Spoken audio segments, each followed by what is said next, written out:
నీతి ఆయోగ్ సమావేశం నుంచి అర్ధాంతరంగా వెళ్లిపోయారు బెంగాల్ ముఖ్యమంత్రి మమతా బెనర్జీ. విపక్ష రాష్ట్రాల గొంతు నొక్కేశారని మండిపడ్డారు. విపక్ష రాష్ట్రాల నుంచి మమతా ఒక్కరే నీతి ఆయోగ్ సమావేశానికి హాజరయ్యారు.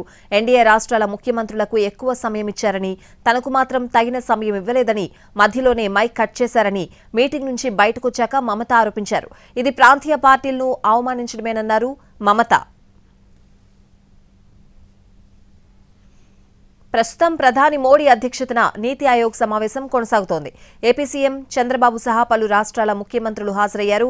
వికసిత్ భారత్ 2047 అజెండాగా ఈ భేటీ జరుగుతోంది. 2047 నాటికి భారత్ను అభివృద్ధి చెందిన దేశంగా తీర్చిదిద్దడానికి తీసుకోవాల్సిన చర్యలపై ప్రధానంగా చర్చిస్తున్నారు. అయితే ఈ సమావేశాన్ని ఇండియా కూటమి ముఖ్యమంత్రులు బహిష్కరించారు. ఇటీవల కేంద్ర ప్రభుత్వం పార్లమెంట్లో ప్రవేశపెట్టిన బడ్జెట్లో వివక్షను నిరసిస్తూ Telangana CM Revanth Reddy, Tamil Nadu CM MK స్టాలిన్తో పాటు కేరళ, పంజాబ్, కర్ణాటక, హిమాచల్ ముఖ్యమంత్రులు ఈ సమావేశాన్ని బాయ్కాట్ చేశారు. ఈ మీటింగ్కు హాజరైన బెంగాల్ సీఎం మమతా బెనర్జీ మధ్యలోనే నిరసన తెలుపుతూ వెళ్లిపోయారు.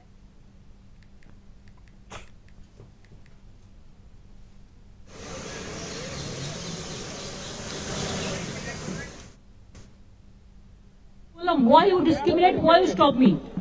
I am only attending. You should be happy for that.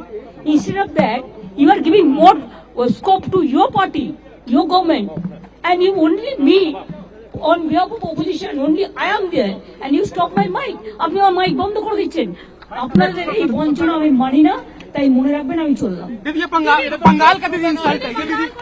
আমি